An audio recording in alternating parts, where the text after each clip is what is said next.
नमस्कार दोस्तों, मैं सुनील कश्यप आपका स्वागत करता हूं आपके अपने YouTube channel Balaji education Bareilly में। आज हम पढ़ेंगे कक्षा 10 की साइंस, जिसमें आज हम पढ़ेंगे यूनिट फर्स्ट चैप्टर 2 में पढ़ेंगे सूचक।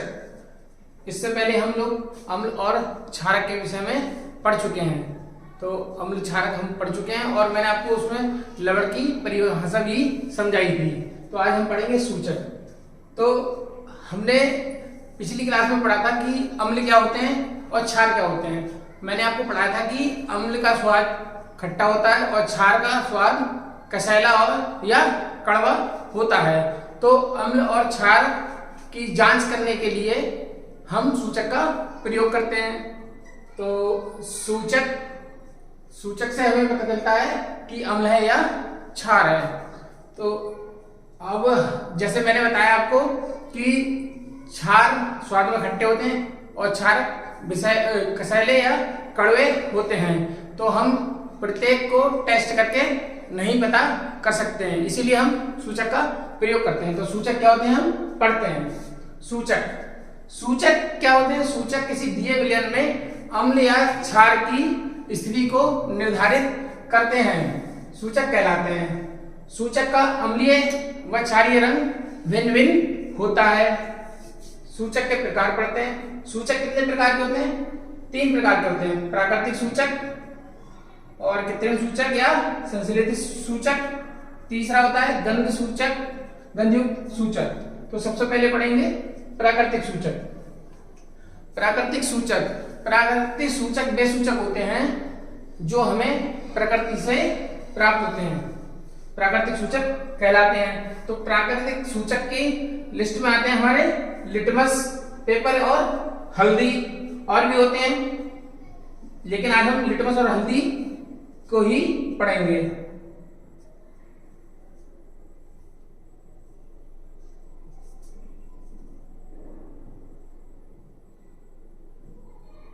अब यहां देखेंगे कि सूचक जो है हमारा लिटमस, वो अम्लीय माध्यम में किस रंग का होता है और क्षारीय माध्यम में किस रंग का होता है। तो लिटमस हमारा अम्लीय माध्यम में लाल और क्षारीय माध्यम में नीला। हल्दी अम्लीय माध्यम में पीली होती है और क्षारीय माध्यम में लाल भूरे कलर की हो जाती है। मैंने आपको पिछली क्लास में बताया था अम्ल जो होते हैं वो नीले लिटमस को लाल कर देते हैं और क्षार क्या करते हैं?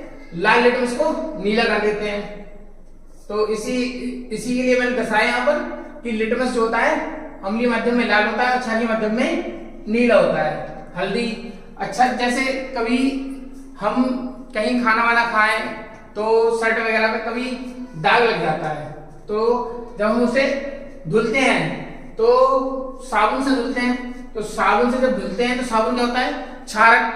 तो क्षारक की जब उसमें आता है संपर्क में तो लाल भूरे रंग की दाग जैसा हो जाता है। नेक्स्ट पढ़ते हैं कृत्रिम सूचक। कृत्रिम सूचक कौन से होते हैं? कृत्रिम सूचक वे सूचक जो लैब या प्रयोगशाला में बनाए जाते हैं कृत्रिम सूचक कहलाते हैं। तो कृत्रिम सूचक जैसे हमारा है फेनोल्फथालीन और मेथिल ऑरेंज। तो इनके विषय में पढ़ते हैं। ये अम्लीय माध्यम में कैसे होते हैं और क्षारीय माध्यम में कैसे होते हैं? फेनोल्फथालीन जो होता है अम्लीय माध्यम में रंगहीन होता है और क्षारीय माध्यम में गुलाबी। मेथिल ऑरेंज अम्लीय माध्यम में लाल और क्षारीय माध्यम में पीला होता है। अब नेक्स्ट पढ़ते हैं। नेक्स्ट हमारा है गंधयुक्त सूचक। गंधयुक्त सूचक कौन से होते हैं? विशिष्ट गंध द्वारा अम्ल व क्षार को पहचानने वाले सूचक गंधयुक्त सूचक कहलाते हैं। जैसे हमारा होता है प्याज, लौंग और वेनिला। वेनिला नाम सुना हुआ है, जो वेनिला फ्लेवर आइसक्रीम वाला होता है वही वेनिला है ये। तो इसे हम पढ़ते हैं। सूचक जो है हमारा पहला है प्याज, अम्लीय माध्यम में कैसा होता है और क्षारीय माध्यम में कैसा होता है। तो प्याज जो होता है अम्लीय माध्यम में गंध जो होती है प्याज की बढ़ जाती है और क्षारीय माध्यम में कोई गंध नहीं आती है। लौंग जो होती है अम्लीय माध्यम में समान रहती है। जैसे मान लीजिए उसमें लौंग में जो खुशबू आती है या आपको जो लगता है खुशबू या बदबू, तो वो अम्लीय माध्यम में समान रहती है। और क्षारक माध्यम में कोई गंध नहीं आती है। नेक्स्ट पढ़ते हैं। नेक्स्ट पढ़ते हैं हम लवण। लवण क्या होते हैं? लवण अम्ल व क्षारक की आपस में क्रिया कराने पर जो जल के साथ हमें यौगिक या पदार्थ प्राप्त होता है उसे हम लवण कहते हैं। तो मैंने आपको बताया लवण को हम क्रिया द्वारा समझते हैं। तो मैंने आपको बताया कि जब अम्ल और क्षारक की क्रिया होती है तो हमें जल के साथ क्या मिलता है?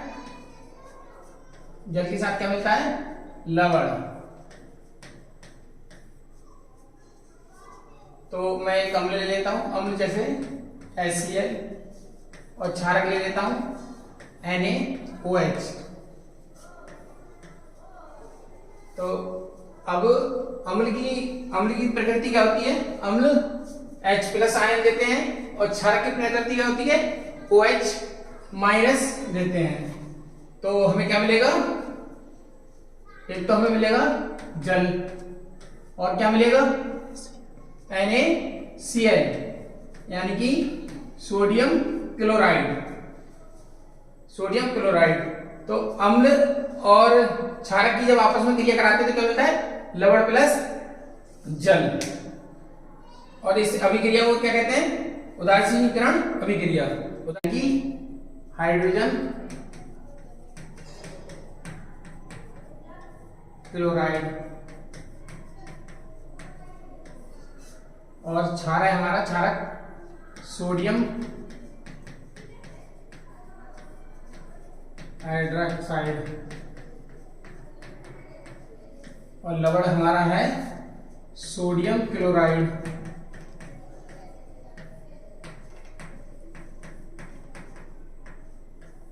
और क्या मिलता है हमें? H2 यानी कि जल। अब मैंने आपको बताया अम्ल व क्षारक की आपस में क्रिया कराने पर जल के साथ हमें जो पदार्थ या यौगिक प्राप्त होता है उसे हम लवण कहते हैं। अम्ल और क्षारक की जो क्रिया होती है वो कहलाती है उदासीनीकरण। उदासीनीकरण क्या होता है? अम्ल तथा क्षारक की अभिक्रिया को उदासीनीकरण कहते हैं। नेक्स्ट पढ़ते हैं।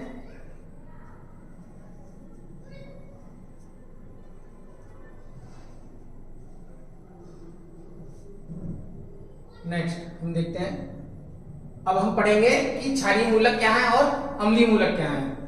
जो मैंने आपको अभी अभिक्रिया समझाई थी, अम्ल और क्षारक की अभिक्रिया समझाई थी, उसमें जो क्षार से प्राप्त होता है यानी कि सोडियम जो है क्षार से प्राप्त होता है वो क्षारीय मूलक, और ये वाला जो हमारा पोर्शन है Cl ये अम्ल से प्राप्त होता है, ये हमारा अम्लीय मूलक। अब हम पढ़ेंगे लवण के प्रकार। लवण के प्रकार 6 प्रकार के होते हैं। तो पहला है सामान्य लवण। सामान्य लवण क्या होता है? सामान्य लवण में ना तो H+ आयन होते हैं और ना ही OH- आयन होते हैं, जैसे NaCl और K2SO4। NaCl में ना तो H+ आयन है ना ही OH- आयन है। ऐसे ही K2SO4 में ना तो H+ आयन है ना OH- आयन है। अब हम पढ़ते हैं अम्लीय लवण। अम्लीय लवण में H+ आयन होते हैं, जैसे कि मैंने आपको पढ़ाया था अम्ल जो क्या करते हैं? H+ आयन देते हैं। तो अम्लीय लवण क्या है? अम्लीय लवण में H+ आयन होते हैं, जैसे NaHCO3 NaHSO4। नेक्स्ट है हमारा क्षारकीय लवण। क्षारकीय लवण में मैंने आपको क्या बताया था? क्षारक जो होते हैं वो OH- आयन देते हैं।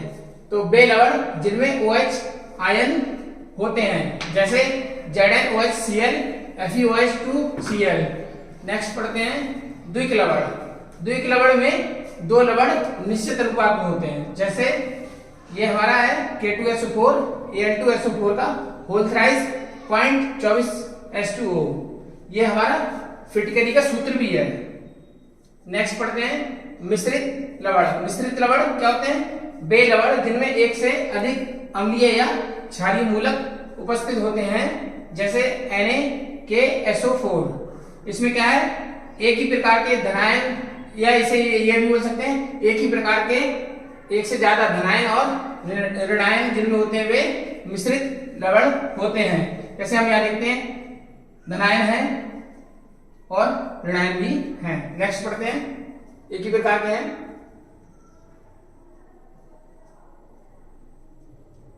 नेक्स्ट है हमारा नेक्स्ट और लवण का लास्ट, संकर लवण। संकर लवण क्या होते हैं? संकर लवण में संकर आयन होते हैं, जैसे NaAgCN2। तो इसमें संकर आयन की पहचान कैसे होती है? संकर आयन जैसे ये ब्रैकेट के अंदर जो भी अवयव होते हैं, बड़ी ब्रैकेट के अंदर, और ये जो अवयव हैं इन्हें हम संकर आयन कहते हैं। आशा करते हैं वीडियो अच्छी लगी होगी और समझ में भी आया होगा।